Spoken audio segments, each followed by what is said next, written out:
They cut me off from my inheritance with one voicemail, so I built a better empire from scratch. I was in the middle of an early Monday when it happened, the kind of day where the air feels like it's filled with invisible static, that strange weightless tension before something shatters. I'd been at Grayson and Company since I was 19, fresh out of design school, hungry and idealistic, convinced I could fuse modernity with legacy, dreaming of one day running the company my grandfather built from a single velvet box and a borrowed storefront. For years, I gave it everything.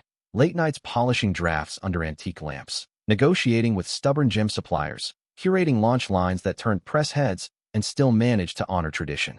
It wasn't just work. It was blood, family, my place. And then my phone buzzed. One single voicemail. From my father.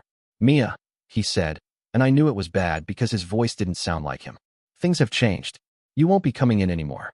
Your access has been revoked. We'll arrange for your things to be sent. This isn't up for discussion." That was it. No explanation. No warning. No face-to-face. Just a minute-long voicemail that tore down 3 decades of legacy like it was nothing but paper. My ID didn't work when I tried the door. I should have known it wouldn't, but I tried anyway, like muscle memory might override betrayal. Security wouldn't even meet my eyes. They just shook their heads, polite, robotic, already briefed. I stood on the sidewalk outside the building I'd practically grown up in, the one with my last name carved above the awning, and watched as people passed without seeing me. Just another girl with too much in her eyes and nowhere to go. I wasn't just locked out of a job. I was locked out of every part of myself I'd built. The accounts tied to me, personal, project, everything I'd steward, inaccessible. My inheritance, supposedly structured to protect my stake in the family legacy, vanished like it had never existed. And my father? Radio silence since the voicemail.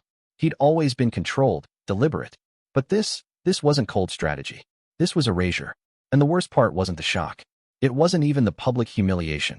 It was the way it all made me feel like a stranger in a place I'd once considered mine, like the promise I'd whispered to my grandfather on his hospital bed to protect Grayson and Company had turned to ash in my mouth.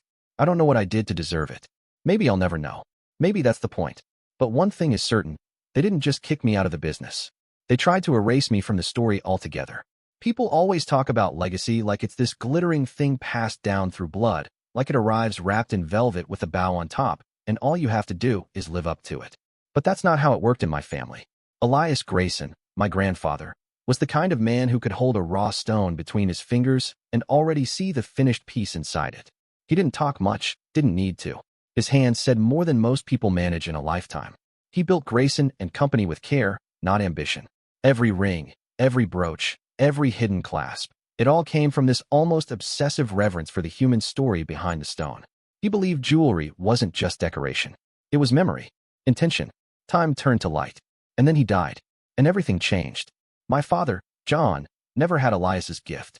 Not with his hands, not with his heart. What he had was vision, but not the kind that built legacies, the kind that cut them apart and sold the pieces for quarterly growth. He gutted the workshop, sold off the old benches where Elias used to sit hunched for hours, replaced the soft hiss of the polishing wheel with conference calls and investor chatter.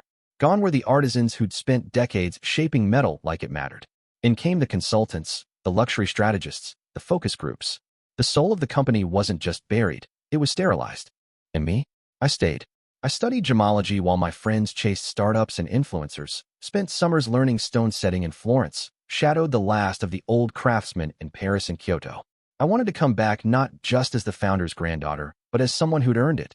Someone who could carry Elias's vision into a future where beauty didn't have to mean profit margins and corporate partnerships. I fought like hell to find a place at that long, glass boardroom table, kept smiling through the patronizing nods, the endless what a pretty idea looks, like my passion was just some ornamental quirk. But I believed.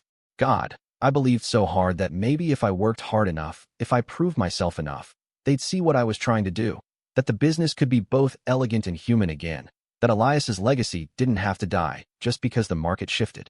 I told myself that if I kept showing up, kept building trust, kept refining my designs, and speaking carefully in every meeting, they'd let me try. Turns out, they were never listening. They didn't just shut the door on me with that voicemail. They slammed it on the very idea of who my grandfather was. What he built. What he meant. They didn't just cut me out of a company. They made it clear there was no room left for people who remembered when it meant something. I used to think the resistance was just generational, the usual tug of war between old money tradition and modern relevance, but it wasn't. Not really. It was something colder, sharper, the kind of thing that simmers just under the surface until one day you realize it's been boiling you alive the whole time. At first, it looked like indifference. I'd pitch a campaign focused on ethically sourced gems, and the room would nod politely before moving on to another flagship collection built on partnerships with minds we both knew were questionable. I suggested expanding into direct-to-consumer platforms, building an online boutique that could reach beyond the yacht club set, and I was told we didn't want to cheapen the brand.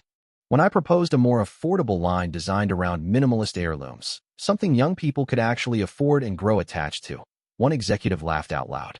Laughed. Said it sounded like costume jewelry. I told myself it was stubbornness, that I just had to keep pushing. But then my proposals started disappearing from the shared drives, like ghosts that never existed. I'd prep weeks in advance, only to find out the meeting had been rescheduled, or worse, held without me. When I brought it up, the responses were always the same flavor of condescending. Miscommunications, clerical errors. Talk to Ellen about that. She handles the calendar. Ellen, my father's assistant, who never once looked me in the eye, who referred to me as Miss Grayson with that stretched, venom-laced smile that made it sound like an insult. One time, I walked into a strategy session 10 minutes early and found them wrapping up, my father at the head of the table with my digital mock-ups printed and scattered like they'd been dissected. They all looked at me like I was interrupting something private, something I wasn't supposed to see. I stood there, holding my breath, while my father smiled like a stranger and said, "Mia, we'll catch you up later." Later never came. Every small win I scraped together fell apart before it could root. A supplier I'd vetted ghosted after a better offer came in from our legacy partners. The press kit I spent weeks curating for our eco-conscious line was replaced last minute with something older, safer, duller. Even the social media team started looping me out of approvals, claiming Ellen had signed off on final adjustments. My designs were edited without my consent. Credits shifted. Emails went missing. And still, I kept showing up, holding on to this impossible hope that if I just kept pushing, someone would finally say what I was too afraid to name. They didn't want my ideas. They wanted me gone. And the worst part is, they didn't fire me when I failed. They made sure I failed so they could fire me. It wasn't just exile. It was erasure, swift and absolute. One morning, I was still the creative director of Grayson and Company, and by the afternoon, I didn't even exist in the building's digital footprint. My badge wouldn't scan. The reception desk looked through me like I was air, and when I tried to call IT to ask what the hell was going on, my email pinged back an auto response that the account no longer existed. No warning. No confrontation. Just sudden silence where my life used to be. I didn't even get to pack my desk. They tossed everything. Sketches, samples, notebooks filled with years of concepts and legacy details that nobody else would know how to interpret. Gone. Recycled or shredded or shoved into a dumpster like it was nothing. And then came the real slap. They didn't even leave the position open. My ex, Ryan, who used to sit beside me during late-night design sprints and tell me he admired my vision, slid right into the role like he'd been waiting in the wings the entire time. No shame. No pause. He started sending out press releases and speaking at panels using words I'd written in memos he used to barely skim. Colleagues I'd worked beside for a decade started avoiding me, switching sidewalks, ignoring texts like I was contagious. People I had mentored, defended in budget meetings, stayed late to help prepare for launches. They didn't say a word. Just evaporated. I reached out to our suppliers, the ones I'd built personal relationships with over the years, only to be met with clipped responses or total silence. One even told me, with forced politeness, that they were advised not to engage. That was the phrase, advised not to engage. Like I was a scandal. Like I was unstable.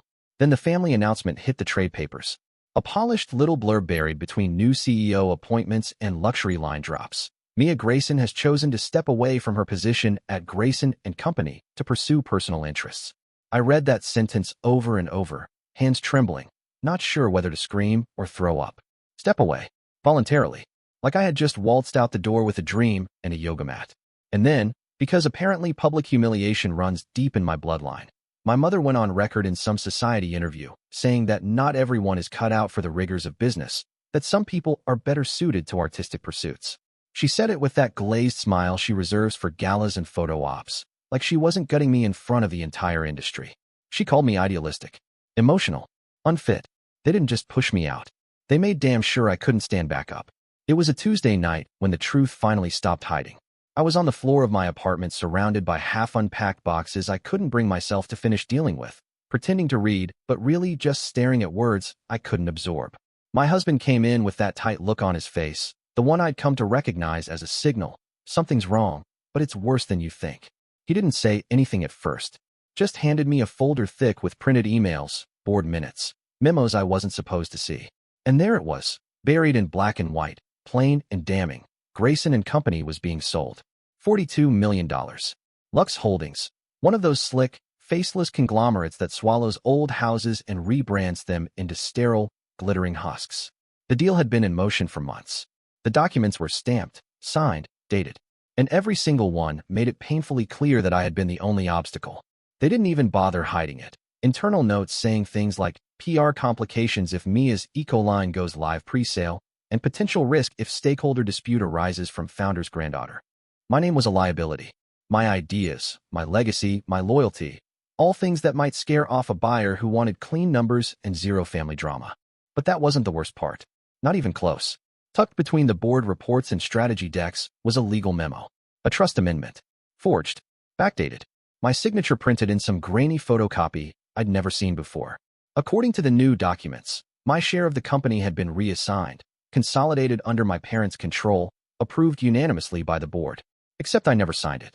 Never agreed to it. Never even knew it existed. The signatures didn't even match. One of them still used my old name from before I got married. It hit me all at once. I hadn't been edged out for being disruptive. I had been systematically removed because I was the only person with standing to object to the sale.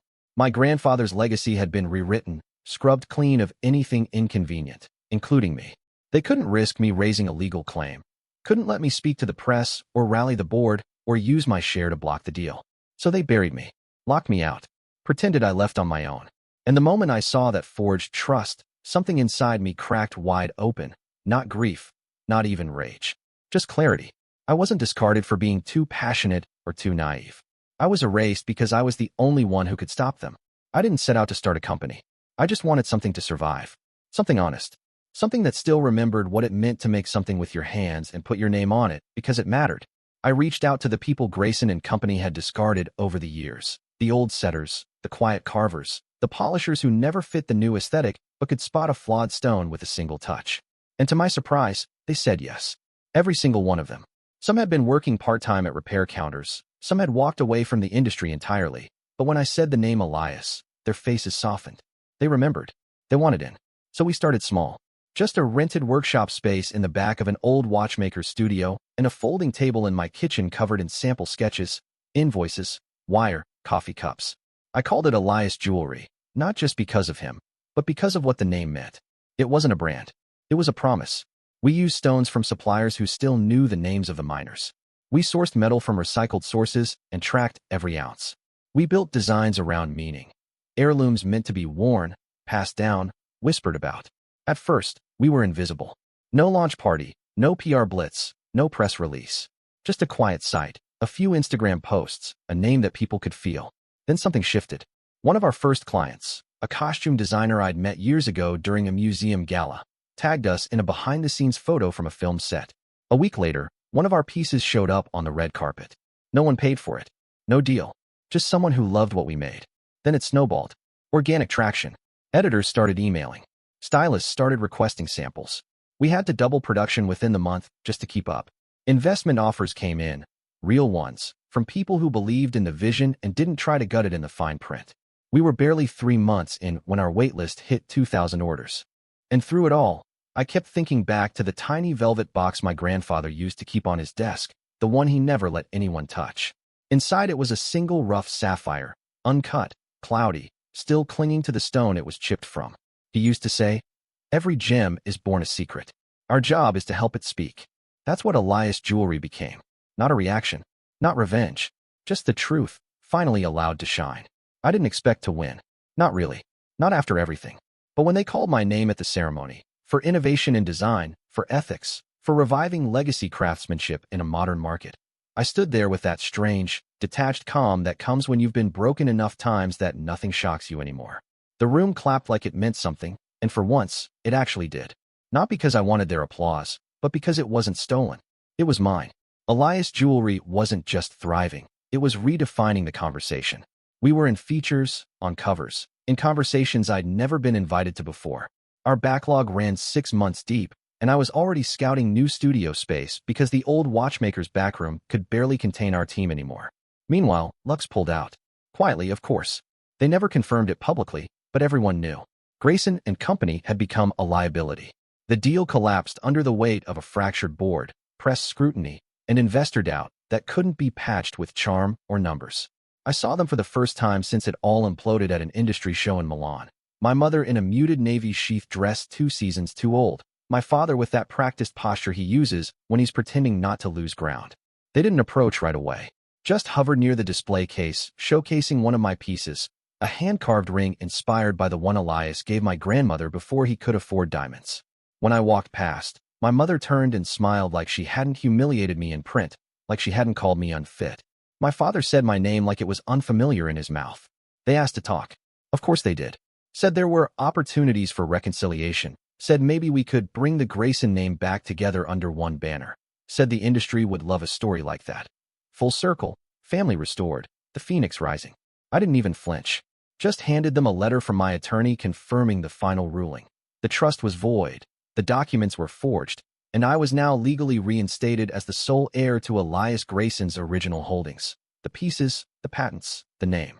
The part they couldn't sell. The part that mattered. They didn't say anything. Just stood there with that brittle, stunned quiet that follows a very public loss. And I didn't gloat. I didn't need to. Because in the end, they didn't just lose a company. They lost the only part of it that ever had a soul. 1 year later, we opened the doors to the flagship. Not a showroom or a boutique, but a place with weight, with memory in the walls.